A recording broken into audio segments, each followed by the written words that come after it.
Hello everyone, this is Govind sir. Welcome back to lecture number 4, continuation of motion chapter. In last class, we discussed about graphical representation for the uniform motion, and we also discussed about position versus time graph. Then we discussed about velocity versus time graph. Discussed about the acceleration versus time graph. Just we need to understand certain factors because whenever we are solving question related to graph, we do very basic and common mistakes. So just मैं उन concept पे focus करना चाहता हूं जो हमें समझना बहुत जरूरी है कि लाइक अगर कोई ग्राफ दिया हुआ है तो कितने पॉसिबल आंसर्स है। लाइक जैसे लास्ट क्लास में हमने डिस्कस किया था कि अगर y एक्सिस है x एक्सिस है तो आपको दो इंफॉर्मेशन मिलते हैं, one with the help of slope and second with the help of area. तो हमको ये फाइंड आउट करना है कि किस केस में एरिया अप्लाई करना है, किस केस में एरिया अप्लाई नहीं करना है, किस केस में स्लोप अप्लाई करना है, किस केस में स्लोप अप्लाई नहीं करना है। तो हमारे पास तीन ग्राफ है, ये तीन ग्राफ की पॉसिबिलिटीज है। ग्राफ कैसा बनेगा, क्या बनेगा, that is not important right now, just you understand the first graph is the distance versus time graph. तो मान लो मैं सोच रहा हूं कि देखता हूं कि इस ग्राफ में स्लोप पॉसिबल है क्या। तो as per we are understanding कि स्लोप क्या होता है, the slope is nothing but the y axis quantity upon x axis quantity.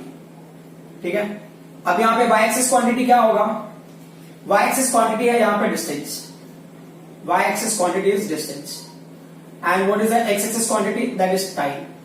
Do we get any value, कोई फॉर्मूला मिलता है? तो distance upon time is nothing but the speed. तो इसका मतलब क्या होगा कि अगर मैं इस ग्राफ में स्लोप लेता हूं तो स्लोप मुझे क्या देगा, स्पीड की वैल्यू देगा। ठीक है, और दूसरा क्या होता है कि अगर स्ट्रेट लाइन मिल रहा है आपको graph, if you are getting a graph straight line, इसका मतलब क्या होता है, जो स्लोप होगा वो क्या होगा, कांस्टेंट होगा। अगर स्लोप कांस्टेंट है तो मतलब ये ग्राफ क्या रिप्रेजेंट करेगा, कांस्टेंट स्पीड को रिप्रेजेंट करेगा। ठीक है, uniform motion you can say, uniform motion. So ये कांस्टेंट स्पीड हो गया। ठीक है, यूनिफॉर्म मोशन। ठीक है, will travel equal distance in equal interval of time. और क्वेश्चन ये है कि विल द एरिया का कॉन्सेप्ट वर्क ऑन दिस। सो अगर मैंने एरिया लिया तो एरिया का कॉन्सेप्ट क्या है, y axis into x axis. So y axis quantity क्या है हमारी, y एक्सिस क्वांटिटी है डिस्टेंस। ठीक है, x एक्सिस क्वांटिटी क्या है, टाइम है, इनटू टाइम। तो डिस्टेंस इनटू टाइम करके कोई फॉर्मूला हमने प्रिपेयर नहीं किया अभी तक। ठीक है, तो ये वाला पॉसिबिलिटी नहीं है। तो अगर पोजीशन वर्सेस टाइम ग्राफ होगा, उसमें आपको कोई इंफॉर्मेशन निकालना है with help of graph, then you can find out the information of speed by finding slope of that graph. अगर स्ट्रेट लाइन आ रहा है इसका मतलब क्या होगा, स्पीड कांस्टेंट होगा because slope will be constant.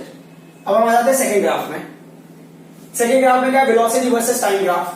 तो हम क्या करते हैं, पहले स्लोप से देखते हैं कि स्लोप से कुछ मिलता है क्या इस केस में। If I know the slope, अच्छा एक और चीज होता है ना कि कोई क्वांटिटी अभी हमको नहीं पता है तो हम उसके बारे में डिस्कस नहीं करेंगे। हो सकता है फ्यूचर में आपको पता चले कि उस वैल्यूज को मल्टीप्लाई करके आपको नया क्वांटिटी मिला, और वैल्यूज को डिवाइड करके कोई नया क्वांटिटी मिला, but up till now whatever information we are having, we are going on the basis of that, हम उसके हिसाब से कर रहे हैं। ठीक है, तो स्लोप क्या हो गया, स्लोप हो गया जैसे कि y axis upon x axis quantity. So y axis upon x axis quantity, यहां पे y एक्सिस में क्या है, वेलोसिटी है, x एक्सिस क्वांटिटी क्या है, टाइम है। इफ यू रिमेंबर ना, velocity upon time, change in velocity upon time, but हम ले रहे हैं कि वेलोसिटी अपॉन टाइम के हिसाब से, तो वो क्या देगा आपको, एक्सेलरेशन देगा। ये हो गया स्लोप, किसके इक्वल होगा, एक्सेलरेशन के इक्वल होगा, एक्सेलरेशन। ठीक है, तो जैसा मैंने बताया अगर ये स्ट्रेट लाइन मिलेगा तो स्ट्रेट लाइन का मतलब हो गया स्लोप यहां पे क्या होगा, कांस्टेंट होगा, और जो एक्सेलरेशन होगा वो भी क्या होगा, कांस्टेंट होगा। और इस मोशन को क्या बोलेंगे हम, इसको बोलते हैं, जैसे यहां पे यूनिफॉर्म मोशन होगा, यहां पे हम बोलेंगे uniformly accelerated motion, uniformly accelerated. Uniformly का मतलब कांस्टेंट होगा ना, यूनिफॉर्मली एक्सेलरेटेड मोशन, क्योंकि इसमें क्या है, एक्सेलरेशन कांस्टेंट है ना, ये स्लोप से पता चला। अब दूसरा वाला भी देख लेते हैं कि क्या हमको एरिया के टर्म में कुछ मिलता है। तो एरिया वाला कॉन्सेप्ट भी एक बार ट्राई कर लेते हैं। एरिया वाला कॉन्सेप्ट क्या है, एरिया, एरिया है y axis into x axis. So y axis पे क्या है हमारे पास, y एक्सिस पे वेलोसिटी, ठीक है, और x एक्सिस पे क्या है, टाइम है। अच्छा, इस ग्राफ में अगर आप वेलोसिटी ले रहे हो तो it's a magnitude, velocity will be in terms of magnitude which can be similar to speed also, ये स्पीड के जैसा भी हो सकता है। तो यहां पे क्या होगा, ये मैग्नीट्यूड अगर वैल्यू होगा तो it's like a speed into time. So speed into time you can see ना, ये अगर आपने यहां पे ना स्पीड का फॉर्मूला क्या होता है, ये स्पीड होता है ना डिस्टेंस अपॉन टाइम। तो अगर आप इसको अरेंज करोगे तो speed is equal to distance upon time, तो स्पीड इनटू टाइम क्या देगा आपको, डिस्टेंस देगा, ठीक है, विल गिव यू डिस्टेंस। तो इसका मतलब क्या हो गया कि ऐसे ग्राफ में जो आपको ग्राफ मिला है, उस ग्राफ का अगर आपने एरिया निकाला, लाइक अगर इसका एरिया निकालो, कैसे इसका एरिया निकालोगे, यहां से परपेंडिकुलर ड्रॉ करो तो क्या मिला, ट्रायंगल मिला। तो इस ग्राफ से ये ट्रायंगल वाला एरिया कवर हो रहा है, इस ट्रायंगल का पार्ट अगर आप निकालते हो, if you will find out the area of this triangle, तो आपको इस ग्राफ का डिस्टेंस कितना होगा या इस मोशन में कितना डिस्टेंस ट्रैवल किया होगा वो पता चल जाएगा। So thing which we understood up till now कि if we are having position distance versus time graph, तो उसमें सिर्फ और सिर्फ आप स्लोप निकाल सकते हो। बट अगर आपके पास वेलोसिटी वर्सेस टाइम ग्राफ है तो उसमें आप ना एक्सेलरेशन भी निकाल सकते हो, आप उसमें डिस्टेंस भी निकाल सकते हो। Acceleration you will find out by using slope and distance you will find out by using area, ठीक है, और बाय फाइंडिंग एरिया। अब हम आ जाते हैं लास्ट पार्ट पे। लास्ट पार्ट हो गया एक्सेलरेशन वर्सेस टाइम। जगह कम है तो मैं यहां पे लिख लेता हूं स्लोप के टर्म में, फॉर स्लोप। तो स्लोप का क्या होता है, quantity as you know, y axis quantity upon x axis quantity, ठीक है। मैं यहां पे ना नोटेशन ले लेता हूं, एक्सेलरेशन का नोटेशन होता है स्मॉल a, ठीक है, टाइम का t होता है। ऐसा कोई फॉर्मूला हमें अभी तक पता नहीं है, तो ये वाला हमें यूज नहीं करना। मतलब स्लोप आप इस ग्राफ में नहीं लगा सकते। तो अब क्या लेंगे, एरिया वाला देख लेते हैं। सो एरिया क्या होगा, y axis quantity into what, x axis quantity. तो y एक्सिस में क्या है हमारे पास, एक्सेलरेशन है, and what's on x axis, x axis पे we get it as time. So acceleration into time is what, यहां पे देखो ना आपने लिया हुआ है, कहां पे एक्सेलरेशन, यहां पे एक्सेलरेशन क्या है, velocity upon time, acceleration velocity और स्पीड अपॉन टाइम। तो अब क्या होगा, अगर एक्सेलरेशन और टाइम को मल्टीप्लाई कर दो तो आपको क्या मिलेगा, वेलोसिटी और स्पीड मिल जाएगा। यहां पे मिलेगा आपको वेलोसिटी। सो इसका मतलब क्या होगा कि अगर मेरे पास एक्सेलरेशन वर्सेस टाइम ग्राफ है तो I can get velocity from that by finding area of that graph. So एक बार फिर से रिपीट कर देता हूं, डिस्टेंस वर्सेस टाइम ग्राफ में यू कैन गेट वेलोसिटी और speed by finding slope, but if you are having velocity versus time graph you can find out this acceleration as well as distance, acceleration by slope and distance by area method, by finding area. And acceleration versus time graph में क्या होगा, you can't find out slope but you can find out area and you'll get which value, you'll get value for velocity और speed. So अब ना एक बहुत ही important question है, equations using graphical method, kinematical equations. Kinematical क्या होता है ना, equations which are used for motion. Kinematic का मतलब जो ना चीजें मोशन में होती है उससे रिलेटेड है। So kinematical equation by using graphical method. तो हमें ग्राफ प्लॉट करना है, उस ग्राफ के थ्रू हम कुछ इक्वेशंस ऑब्टेन करेंगे एंड देखेंगे कि उस इक्वेशंस में क्या मिलता है और कैसे मिलता है। सो कभी कभी क्या होता है ना, आपको एक्चुअली में ये 3 पार्ट है। कभी कभी एग्जाम में क्या होता है कि आपको ना 2 पार्ट पूछता है, कभी कभी 1 पार्ट पूछा है, आपको मजबूरी में 3 पार्ट करना पड़ता है। तो डिपेंडिंग ऑन कितने मार्क्स का ये क्वेश्चन है उसके हिसाब से आप आगे बढ़ते हो। तो यहां पर हमने ग्राफ कौन सा लिया है, will take the graph of the velocity versus time graph. तो यहां पे क्या होगा, क्वेश्चन है जो हेडिंग है kinematical equation using graphical method, kinematical equations using graphical method, ठीक है। अभी देखते हैं कि क्या करना है इस केस में, यूजिंग ग्राफिकल मेथड, ठीक है। सो कंडीशन बहुत सिंपल सा इसका कि आपको क्या करना है, ग्राफ लेना है वेलोसिटी वर्सेस टाइम का। बट जो पहला वाला जो मैं फाइंड आउट कर रहा हूं ना वो क्या है, पहला है ना, पहला जो होगा वो रिलेशन देगा, रिलेशन इक्वेशन। जैसे ना इक्वेशन निकालना है, जो हमें क्या देगा, relation between velocity and time. जो पहला इक्वेशन है वेलोसिटी और टाइम का इक्वेशन रिलेशन देगा, velocity relation between velocity and time. जो पहला हम डेरिवेशन करेंगे, तो पहले तो हम ग्राफ प्लॉट कर लेते हैं, ग्राफ में क्या होता है। तो ग्राफ में आपने वाई एक्सिस ले लिया, as I said Y axis पे आपको लेना है वेलोसिटी, तो आपने यहाँ पे वेलोसिटी लिख लिया, वेलोसिटी। अब आप अज्यूम कर लो कि इसका यूनिट होगा मीटर पर सेकेंड, अजम्पशन के ऊपर है क्योंकि हम तो इमेजिनरी क्वांटिटी ही लेंगे। और फिर हमने ले लिया यहाँ पे एक्स एक्सिस, एक्स एक्सिस पे कौन से एक्सिस लोगे आप, एक्स एक्सिस पे आप ले लेते हो टाइम, एक्स एक्सिस पे हो गया टाइम, टाइम का ये नोटेशन है, इसका यूनिट क्या होगा सेकेंड, ठीक है। अब ये ओरिजिन है पूरे सिस्टम का, ठीक है। मतलब यहाँ पे वेलोसिटी चेंज होगा, जैसे ना आप 1 मीटर पर सेकंड, 2 मीटर पर सेकंड, 3 4 5 6 7 8 9 10 ऐसे ये बॉडी जा रहा होगा, ठीक है। बॉडी मूव करेगा तो ये वैल्यू जैसे वाई एक्सिस पे आप सेलेक्ट करते रहोगे, और जैसे टाइम चेंज हो रहा तो आप किस एक्सिस पे मूव करोगे। तो जो सबसे पहला पॉइंट है, वेरी फर्स्ट पॉइंट, कि आपको क्या करना है, आप इमेजिन करो कि ना बॉडी जब भी मूव कर रहा है तो वो ऑलरेडी किसी पोजीशन, मतलब सडनली ना बॉडी में start moving with certain velocity, you का वैल्यू कुछ ऑलरेडी है। जब आपने ना मोशन को स्टडी करना स्टार्ट किया, जैसे अभी आप इमेजिन करो कि ना मैं आप यहाँ पे स्टैंड होकर किसी चीज को स्टडी कर रहे हो, तो कोई बॉडी अगर रेस्ट से मूव कर रहा है तो उसका ना यहां से मतलब स्टार्टिंग में वेलोसिटी 0 है। बट क्या होता है कि ऑलरेडी कोई बाइक मूव करके आ रहा है, देन यू सेड ना अरे बाइक कितना फास्ट मूव करके आ रहा है, and then you started observing. जब आपने ऑब्जर्व करना स्टार्ट किया, that time that bike was already having some velocity, then you are finding कि अभी भी वेलोसिटी बढ़े जा रहा है, means it is still increasing. तो when you saw that time velocity was initial velocity, but you observe it for some time and you're finding there's a still increase in velocity. So whatever velocity you obtain as final one, that is the final velocity.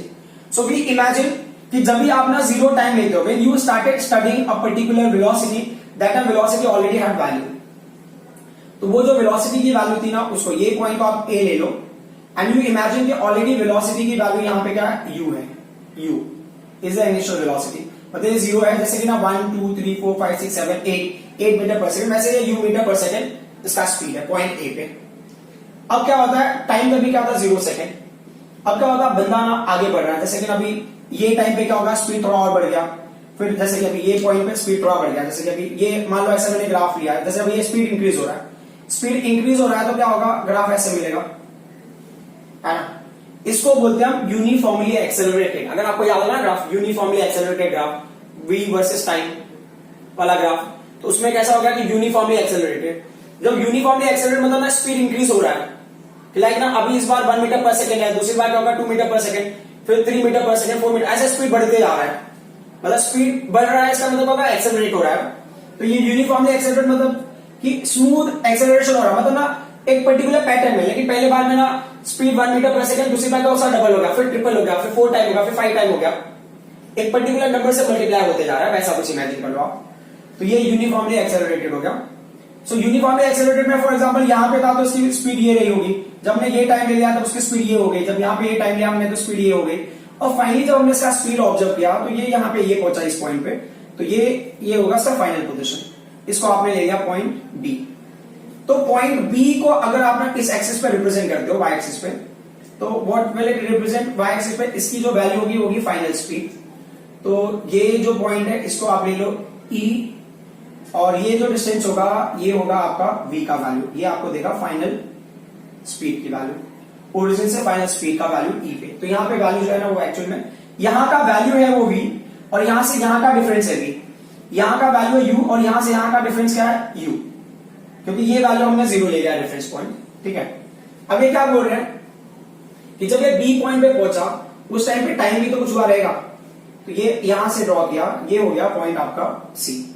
तो they are saying कि जब वो यहां तक पहुंचा है तब जो टाइम की वैल्यू रही होगी वो रही होगी t सेकेंड्स। तो आपको एग्जैक्टली वैल्यू तो नहीं पता ना, आप एक इमेजिनरी वैल्यू ले रहे हो, आपने इमेजिन किया कि जब वो O से C टाइम तक पहुंचा, मतलब ऐसे ये टाइम हो गया ना 1 सेकेंड 2 3 4 5 6 7 8 9 10 सेकेंड्स पे वो यहां पहुंच गया फॉर एग्जाम्पल, वैसे t सेकेंड्स पे जब वो पहुंचेगा तब उसकी स्पीड होगी v। अब क्या होता है कि आप क्या करते हो, यहां से परपेंडिकुलर ड्रॉ करते हो पॉइंट A से ऑन दिस लाइन, इसको आप ले लेते हो पॉइंट D, ठीक है। जो ऑब्जर्व करने वाली बात यह है कि जो DC का वैल्यू है और जो OA का वैल्यू है दैट इज व्हाट सेम, तो ये वैल्यू भी क्या हो जाएगा, U हो जाएगा। तो generally if you are observing OA and DC can be written as same quantity. So पहला हमारा क्वेश्चन क्या है, relation between velocity and time. तो हम क्या करेंगे, पहले ना हम वेलोसिटी वाला देखते हैं। फाइनल वेलोसिटी कौन सा क्वांटिटी है, फाइनल वेलोसिटी यहाँ पे ओ ई, ये फाइनल वेलोसिटी ना, यहाँ पे ये डिस्टेंस। तो मैं उसको यहाँ पे नहीं, मैं यहाँ पे स्टडी करना चाहता हूँ। तो ये लाइन ले लेते हो, ज्योमेट्रिकली क्या होगा, अगर मैं बीसी सेगमेंट लेता हूं, if I'm taking the BC segment, तो can I right BC segment like this? So BC can be written as, it can be BD plus it can be CD, ठीक है। अब जो CD की value किसके इक्वल है, CD की वैल्यू इक्वल है OA के। तो मैंने BC को BC वैल्यू ही रहने दिया, BD वैल्यू को मैंने BD ही रहने दिया, CD वैल्यू को मैंने लिख दिया OA। ये ना एनसीईआरटी का जो पैटर्न है उस हिसाब से लिख रहा हूं, कोई इशू नहीं है उसमें। अब यहां पे क्या होगा कि अगर आपको लिखना है तो आप लिख सकते हो कि यहां पे B2C सेगमेंट का वैल्यू क्या है, जो B2C का वैल्यू क्या है वो फाइनल स्पीड ना, यहाँ पे O2E और B2C का वैल्यू क्या है, सेम है। तो B2C का वैल्यू और O2E का वैल्यू सेम है, which is equal to what, V, ठीक है। एंड OA का वैल्यू क्या है, OA का वैल्यू इज U, है ना, वो क्या है, इनिशियल स्पीड है ना, मतलब ओरिजिन से ये जो है ये इनिशियल स्पीड का डिफरेंस होगा, ये फाइनल स्पीड का। आप यहां पे लो चाहे यहां पे लो, रेक्टेंगल का क्या होगा, ऑपोजिट साइड सेम होंगे, तो ये आपको वैल्यू मिल गया। यहां पे आप रख दो, तो BC की वैल्यू क्या हो गई, V हो गई, BD की वैल्यू ऐसे ही रहेगी, ठीक है। फिर क्या हो गया, प्लस। अब अगर आप देखो OA का वैल्यू क्या है, OA का वैल्यू हमको मिला है U, तो देयरफॉर BD का वैल्यू क्या होगा, V माइनस U। तो एक्चुअल में BD क्या है, ये जो पर्टिकुलर पॉइंट है इसको हम क्या बोलते हैं, ये इसको लेना तो इसको लेना, ये क्वेश्चन होगा। ये जो क्वांटिटी है क्या हो गया, चेंज इन वेलोसिटी। तो आपके इंफॉर्मेशन का एक पॉइंट तो बहुत क्लियर होना चाहिए कि BD is nothing but the change in velocity, ठीक है। हमारा टास्क क्या है, हमको वेलोसिटी वर्सेस टाइम का एंड टाइम का रिलेशन निकालना है। तो हमने यहां वेलोसिटी मिला है, अब टाइम और वेलोसिटी को रिलेट करने वाला कोई फॉर्मूला, तो हमको एक दिख रहा है एक्सेलरेशन वाला फॉर्मूला है। सो एक्सेलरेशन क्या होता है, एक्सेलरेशन होता है change in velocity upon time, change in velocity upon time, एक यही ऑप्शन दिख रहा है मेरे पास, ओके। तो एक्सेलरेशन को हमने ए ले लिया, चेंज इन वेलोसिटी क्या होगा, यहां पे देखा ना, चेंज इन वेलोसिटी क्या, BD है, BD is the change in velocity. तो चेंज इन वेलोसिटी में मैंने क्या लिख दिया, BD लिख दिया। And what is the time, तो BD ना, ये वेलोसिटी चेंज हो रही है, मतलब A से B तक जाता है तब ये वेलोसिटी चेंज होता है, और उसके लिए टाइम कितना लग रहा है, ये AD वाला टाइम है, OC वाला टाइम ना, BD, ये BD है, तो ये BD, ये वेलोसिटी चेंज होने के लिए, मतलब ना U से B तक जाने के लिए ये टाइम चेंज हो रहा है, AD चेंज हो रहा है। या इसको आप AD लिख लो, यानी तो आप इसको लिख सकते हो BD अपॉन AC भी लिख सकते हो, AC में OC, दोनों का मतलब सेम है, कोई फर्क नहीं पड़ता, है ना, क्योंकि हमने OC का वैल्यू T लिया हुआ है, रेक्टेंगल के हिसाब से AD और OC का वैल्यू क्या होगा, सेम होगा। तो जब इसका वेलोसिटी चेंज हुआ, यहां पर हमने देखा ना V minus U is the velocity change, जब U से उसका वेलोसिटी V तक चेंज होता है तब टाइम इंटरवल कितना होता है, T सेकेंड्स का, तो OC ये इतना टाइम लगता है उसको, बराबर, उसकी वैल्यू किसके इक्वल है, ये AD के इक्वल है। तो अब उस ग्राफ के हिसाब से जब BD वेलोसिटी चेंज हो रहा है तब AD टाइम की वैल्यू बता रहा है, जहां पे AD की वैल्यू क्या, OC के इक्वल है, कोई डिफरेंस नहीं है उसमें। अगर आप और आगे करना चाहते हो तो आप कर सकते हो, तो यहाँ पे A की वैल्यू A होगी, BD की वैल्यू को BD लिया हमने, बट हम यहां बताएंगे OC का वैल्यू क्या है, OC का वैल्यू है T, ठीक है। तो ये क्या होगा, अपॉन T, फाइनली हमको क्या मिलेगा, BD is equal to A into T। ये क्या होगा हमारा क्वेश्चन नंबर 2। आप यहां पे ना डायरेक्टली BD की जगह पे ना चेंज इन वेलोसिटी पे V माइनस U भी लिख सकते थे, बट ना इसकी हमको रिक्वायरमेंट है फ्यूचर में, फ्यूचर मतलब जब हम डेरिवेशन को आगे करेंगे, इसके लिए मैंने इस पॉइंट को डिराइव किया। अब आपको पता है from 1 and 2, so from equation 1 and 2, from 1 and 2 what do we get, BD का वैल्यू क्या है, V माइनस U है, तो ये V minus U is equal to क्या है, ये AT है। Finally V is equal to क्या होगा, ये U प्लस AT हो गया। तो ये क्या होगा, it's a relation between velocity and time. समझ में आई बात। अब हम आ जाते हैं नेक्स्ट पॉइंट पे। What is the next point, that will see. तो नेक्स्ट पॉइंट के लिए अगर आप डिस्कस करते हो तो नेक्स्ट पॉइंट क्या होगा, relation between distance and time graph, distance and time graph, distance and time, relation between distance and time, ये हमारा सेकंड हो गया। और ग्राफ आपको वही यूज करना है, सो रिलेशन बिटवीन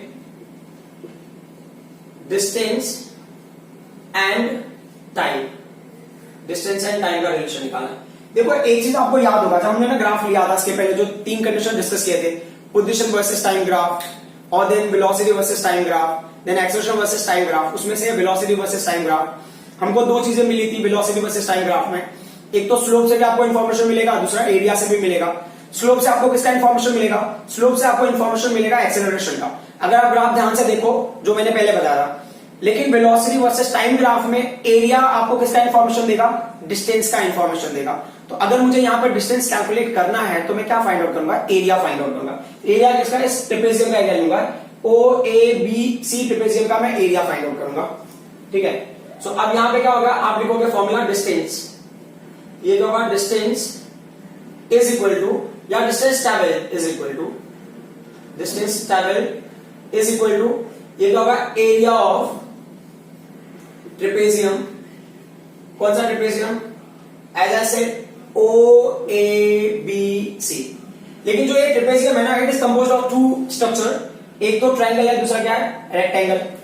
तो इसको आप लिख सकते हो। तो डिस्टेंस का नोटेशन अगर लेना है तो मैं डिस्टेंस के नोटेशन को S ले लिया, डिस्टेंस का नोटेशन हम टेकिंग S। तो ये क्या होगा? एरिया ऑफ, तो मेरे पास एक ट्रायंगल का एरिया होगा। कौन सा ट्रायंगल? ADB ना, area of triangle ADB, then area of rectangle OADC plus area of rectangle, कौन सा रेक्टेंगल? OADC। ठीक है, अब देखते हैं कि वैल्यूज लिखे। तो ये हो गया S इज इक्वल टू, ये ट्रायंगल का क्या फॉर्मूला होगा?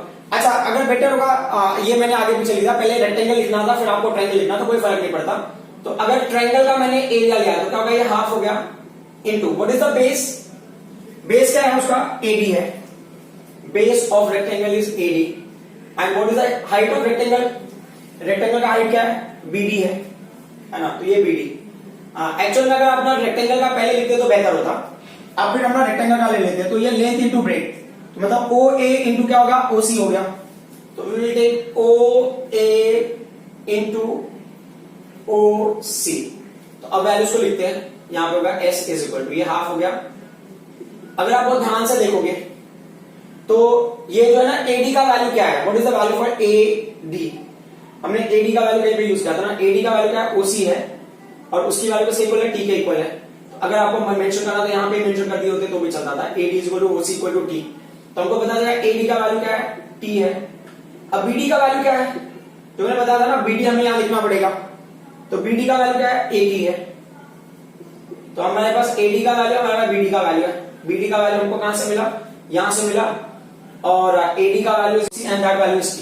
तो ये होगा 80 होगा, ये प्लस OA का वैल्यू क्या है? ग्राफ से देख लो आप, OA का वैल्यू यहां पे लिखा हमने, OA का वैल्यू U है। And what's the value for OC? OC का वैल्यू तो पब्लिकली नोन है, OC का वैल्यू का, O का वैल्यू U है और C का वैल्यू क्या है? T है। तो अब इसको अगर प्रॉपर्ली अरेंज करोगे तो S का वैल्यू क्या हो गया? ये हाफ हो गया, ये A रहेगा, और ये T और T मल्टीप्लाई होकर क्या हो जाएगा? T स्क्वायर हो जाएगा, प्लस अब यहां पे क्या होगा? ये U हो गया और ये T हो गया। तो फाइनली S का फॉर्मूला क्या हो गया? जो पावर वाले है उसको बाद में लिखो, तो UT plus half AT square. एक इसका ग्राफ हो गया, ये होगा रिलेशन बिटवीन, ग्राफ है ये, किसका इक्वेशन होगा? Relation between distance and time का इक्वेशन हो गया ये। ठीक है, अब हम आ जाते हैं नेक्स्ट पर्टिकुलर पार्ट पे। What is the next part? That will see. तो नेक्स्ट पार्ट अगर आप डिस्कस कर रहे हो तो नेक्स्ट पार्ट में क्या क्राइटेरिया? आपको निकालना है relation between velocity and distance. Velocity और डिस्टेंस का रिलेशन निकालना है आपको, relation between velocity and distance. उसके लिए क्या क्राइटेरिया वो देख लेते हैं, वेलोसिटी एंड डिस्टेंस। तो वेलोसिटी एंड डिस्टेंस का ना जो कंडीशन है ना, ऑलमोस्ट वैसे जैसा अभी तक हमने डिस्कस किया था, जैसे ये लास्ट वाला पार्ट है उससे थोड़ा कंटिन्यू करना पड़ेगा। लास्ट वाला पार्ट क्या था? Distance travel is equal to area of trapezium OAC। तो अब आप बोलोगे कि वहां हमने फाइंड आउट किया तो फिर यहां पे क्या यूज करेंगे, आप अभी समझ आओगे थोड़ी देर में। एक बार डिस्टेंस ट्रैवल, जो डिस्टेंस ट्रैवल है दैट इज S, वो किसके इक्वल है? एरिया ऑफ ट्रेपेजियम के इक्वल है, एरिया ऑफ ट्रेपेजियम। कौन सा ट्रेपेजियम? OABC, OABC ट्रेपेजियम के इक्वल है। तो अब ट्रेपेजियम का एरिया एक्चुअल में क्या होता है? ट्रेपेजियम का एरिया एक्चुअल में क्या होता है? ये होता है half into sum of parallel sides. इस ट्रेपेजियम में पैरेलल साइड्स क्या हो गए, ये ओ ए हो गया एक और दूसरा ये B C. So O A sum of O A plus B C, ठीक है, sum of parallel sides into height, into height.